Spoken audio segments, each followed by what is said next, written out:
Hello दोस्तों, very very good evening.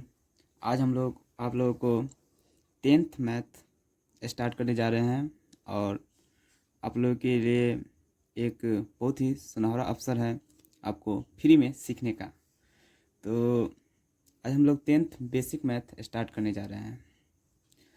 अब अगर आपको ये वीडियो अगर अच्छा लगे तो प्लीज़ इसको लाइक शेयर और कमेंट भी कीजिएगा। चलिए सबसे पहले हम लोग आज स्टार्ट करते हैं टेंथ मैथ बेसिक स्टार्ट करें, ठीक है। तो टेंथ मैथ्स सबसे पहले आज हम लोग बेसिक स्टार्ट करते हैं। बेसिक आखिर मैथ क्या होता है। सबसे पहले छोटी छोटी बात सीखते हैं जो मैथ का एबीसीडी होता है कि आखिर मैथ में सबसे पहले हमको क्या पढ़ना चाहिए। अगर हमको कुछ नहीं आता है तो सबसे पहले हम कहाँ से स्टार्ट करें, कहाँ उसका मैथ का जीरो कहाँ से स्टार्ट होता है, वहीं से। तो सबसे पहले मैथ का भी जैसे हम लोग कुछ लिखते हैं तो उसका भी एबीसीडी होता है, तो मैथ का भी कुछ एबीसीडी होता है। जैसे मैथ में हम लोग सबसे जीरो लेवल से क्या सीख सकते हैं वही आज हम बताने जा रहे हैं। सबसे पहला लाइन एक नंबर में लिखाते हैं कि अगर किसी संख्या को जीरो से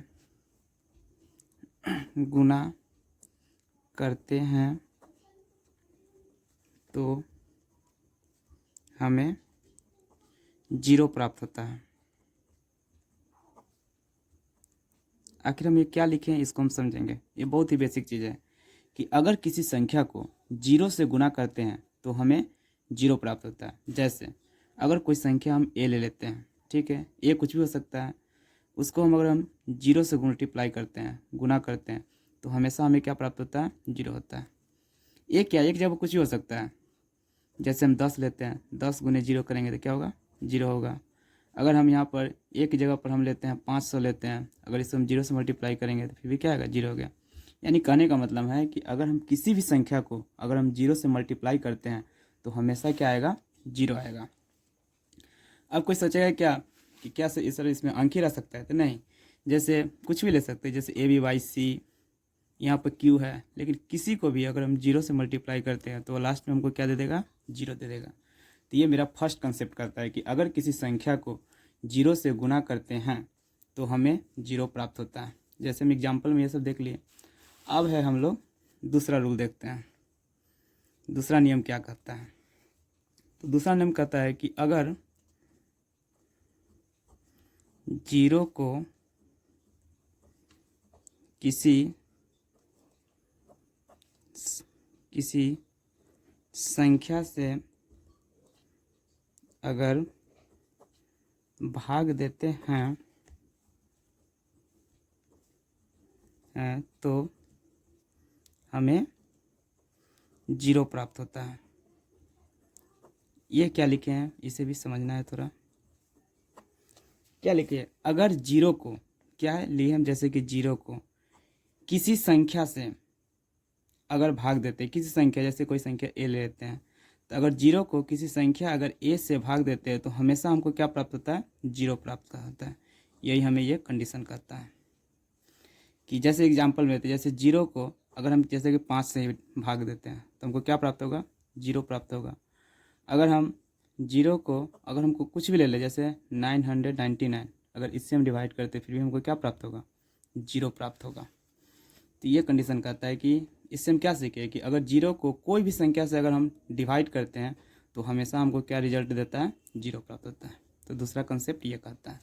चलिए अब हम तीसरा कंसेप्ट पढ़ रहे हैं कि तीसरा कंसेप्ट क्या होता है कि अगर किसी संख्या को जीरो से भाग देते हैं तो हमें अनंत प्राप्त होता है।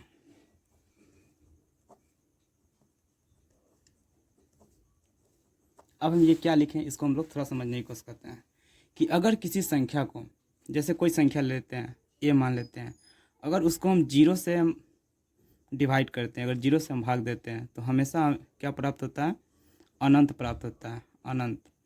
इसी को हम लोग मैथमेटिकल सिंबल में हम लोग कैसे यूज करते हैं, तो सोया हुआ 8, जैसे 8 है उसको सुता दिए तो क्या हो गया, इसको इन्फिनिटी बोलते हैं। इसी को हम लोग इन्फिनिटी बोलते हैं और बोलने वाले इसे इन्फिनाइट भी बोलते हैं। तो सब होता है, लेकिन मैथमेटिकल टर्म में हम लोग सोया हुआ 8 से दर्शाते हैं। तो ये इसका कंसेप्ट हो गया कि अगर किसी संख्या को अगर जीरो से भाग देते हैं तो हमेशा हमें क्या प्राप्त होता है, अनंत प्राप्त होता है।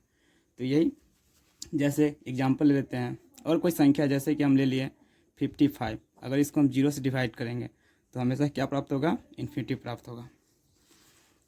कोई भी संख्या ले सकते हैं, जैसे 99 ही ले लीजिए, अगर जीरो से डिवाइड करेंगे तो क्या प्राप्त होगा, इन्फिनिटी। इस कंसेप्ट से हम क्या सीखें कि अगर किसी संख्या को जीरो से भाग देते हैं तो हमें अनंत प्राप्त होता है। अब कोई सोच रहा होगा कि सर अनंत कैसे प्राप्त होता है, तो जैसे देखो, अगर कोई बट्टा में रहता है, इसका मतलब क्या है कि जो इस ऊपर वाला को हम लोग बोलते हैं अंश, नीचे वाला बोलते हैं हर। इंग्लिश से बोल दे तो इस ऊपर वाला को बोलते हैं नोमिनेटर, नीचे बोलते हैं डिनोमिनेटर। तो हमेशा डिनोमिनेटर से नोमिनेटर में क्या किया जाता है, भाग दिया जाता है। तो जैसे कि हम जीरो से अगर 55 में भाग देंगे तो जीरो से कितना बार में लगाएंगे, अरे जीरो से 1 बार में लगे तो 0 1 जा 0 हो जाएगा, 0 2 जा 0 हो जाएगा। कभी भी ये जीरो से लगेगा, हर बार गुना करे तो जीरो ही आ रहा है, तो ये कभी भी इससे भाग नहीं, इसलिए इसका आंसर क्या होता है, इन्फिनिटी हो गया। तो यहाँ तक हम इसको समझ गए। तो इसमें हम फिर से रिवाइज कर देते हैं, क्या लिखे हैं। सबसे पहले लिखे हैं कि अगर किसी संख्या को जीरो से गुना करते हैं तो हमें क्या प्राप्त होता है, जीरो प्राप्त होता है। अगर किसी संख्या को अगर हम जीरो से गुना करते हैं, जीरो प्राप्त, एग्जाम्पल देख लिए। फिर दूसरा लिखे हैं कि अगर जीरो को किसी संख्या से हम अगर डिवाइड करते हैं या भाग देते हैं तो हमेशा क्या प्राप्त होता है, जीरो प्राप्त होता है। और तीसरा लिखा है कि अगर किसी संख्या को अगर जीरो से भाग देते हैं तो हमेशा क्या प्राप्त होता है, अनंत प्राप्त होता है। तो ये तीनों कंसेप्ट था, हम लोग सीखे और हम लोग अब आगे बढ़ते हैं। चलिए अब धीरे धीरे आगे की ओर बढ़ते हैं। अब हम एक अगला कंसेप्ट सीखते हैं। अब सबसे पहले हम माइनस प्लस का खेल समझते हैं कि आखिर माइनस प्लस का गेम क्या होता है। माइनस प्लस का गेम समझना हमको बहुत जरूरी है। अक्सर बच्चा क्या करता है कि माइनस प्लस का गेम उसे नहीं आता है, इसलिए उसे मैथ एक क्या बोलते हैं, एक नहीं बोलते, माइंड में एक बहुत क्रिटिकल कंडीशन पैदा कर देता है, एक मकड़े की जाल जैसा बनने लगता है। तो सबसे पहले हम समझते हैं कि माइनस प्लस का खेल कैसे होता है। अक्सर माइनस प्लस के खेल के चलते ही बच्चा का जो आंसर है वह अलग लगाने लगता है, किसी का कुछ आ गया, किसी का कुछ आ गया। तो सबसे पहले माइनस प्लस का खेल समझना बहुत ही ज़रूरी है। आज सीखते हैं हम लोग माइनस प्लस का खेल कैसे होता है। तो चलिए छोटी छोटी चीज़ पहले स्टार्ट करते हैं। सबसे पहले हम लोग सीखते हैं जोड़ का नियम। आखिर जोड़ का नियम क्या होता है, जोड़ का नियम। आखिर जोड़ का नियम हम क्या लिखे हैं। तो सबसे पहले जैसे देखो कि हम लोग जानते हैं कि प्लस और प्लस, जब प्लस प्लस रहता है तो क्या होता है, प्लस होता है, ठीक। जब माइनस और माइनस, जब दो माइनस में रहता है तो क्या होता है, दोनों को जोड़ तो देते हैं, दोनों को जोड़ देते हैं, लेकिन जो चिन्ह है, सिंबल है, वो हमेशा क्या देते हैं, माइनस देते हैं। अब तीसरा, एक रहे प्लस में, एक रहे माइनस में, फिर या एक रहे माइनस में या रहे प्लस में, दोनों में हम लोग कौन सा काम करते हैं, दोनों में हम लोग घटाव का काम करते हैं। दोनों में हम लोग क्या करते हैं, घटाव का काम।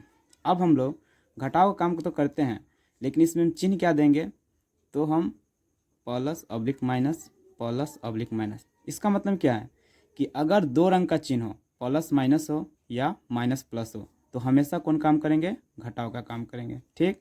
अब चिन्ह किसका देंगे, अब बात आता है, तो जो जिसमें से हम घटाएंगे उसका चिन्ह देंगे। अगर प्लस में से घटाएंगे तो प्लस का चिन्ह देंगे, अगर माइनस में से घटाएंगे तो माइनस का चिन्ह देंगे। इसमें भी वही है, अगर प्लस में से घटाएंगे तो प्लस का चिन्ह देंगे, या माइनस में घटाएंगे तो माइनस चिन्ह देंगे। या दूसरी भाषा हम ये कह सकते हैं कि जो बड़ा होगा उसका हम सिंबल देंगे। चलिए इसको हम बारी बारी से समझते हैं कि आखिर ये क्या हम लिखे हैं, इसके बारे में हम लोग जानते हैं। तो सबसे पहले फर्स्ट वाला को हम लोग ए मान लेते हैं। तो ए वाला में हम सबसे पहले पढ़े हैं कि प्लस जोड़ प्लस, प्लस प्लस क्या होता है, तो प्लस प्लस प्लस होता है। अब ये है क्या, इसको हम लोग समझते हैं कि प्लस प्लस प्लस होता है, देखो होता है, समझते हैं।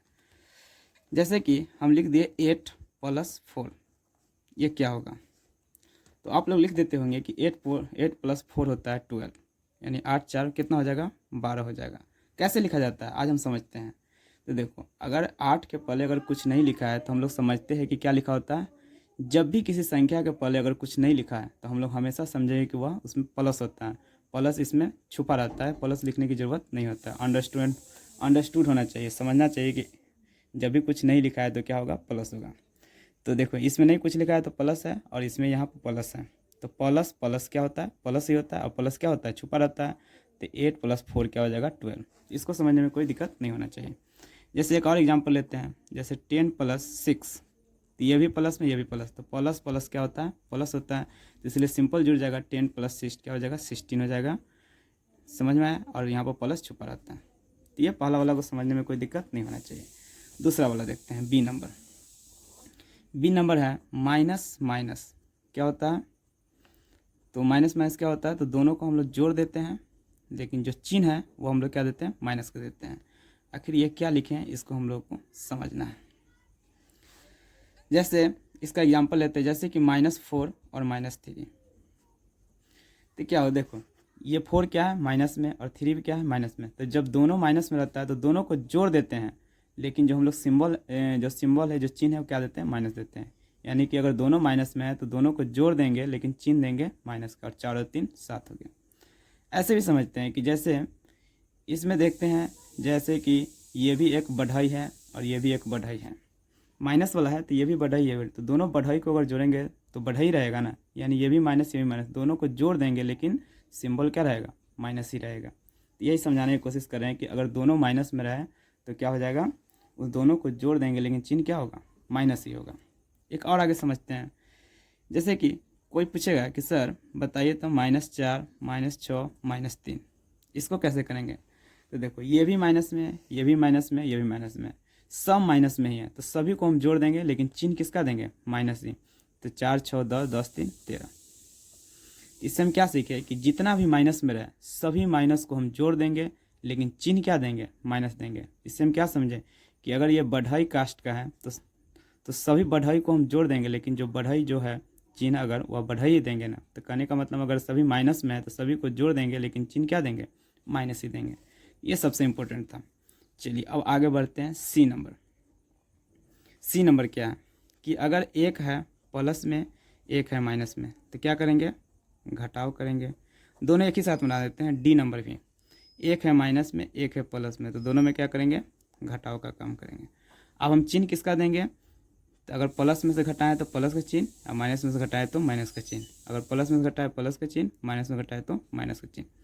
अब ये क्या है, इसका समझते, ये सबसे भी है इंपॉर्टेंट, यहाँ पर ही अक्सर बच्चा मिस्टेक करता रहता है।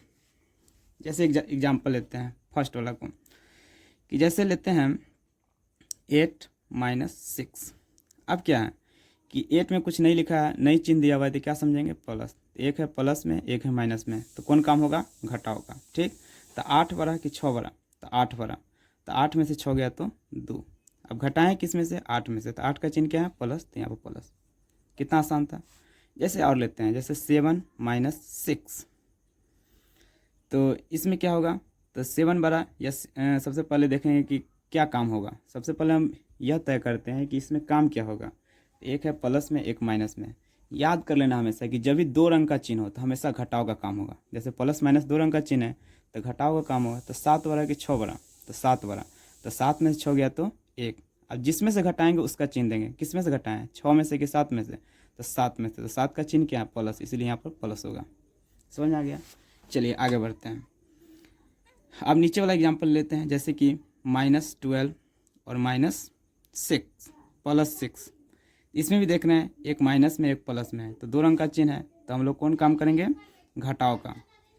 तो 12 बड़ा कि 6 बड़ा, तो 12 बड़ा, तो 12 में से 6 गया तो 6। किस में से घटाए हैं, 12 में से।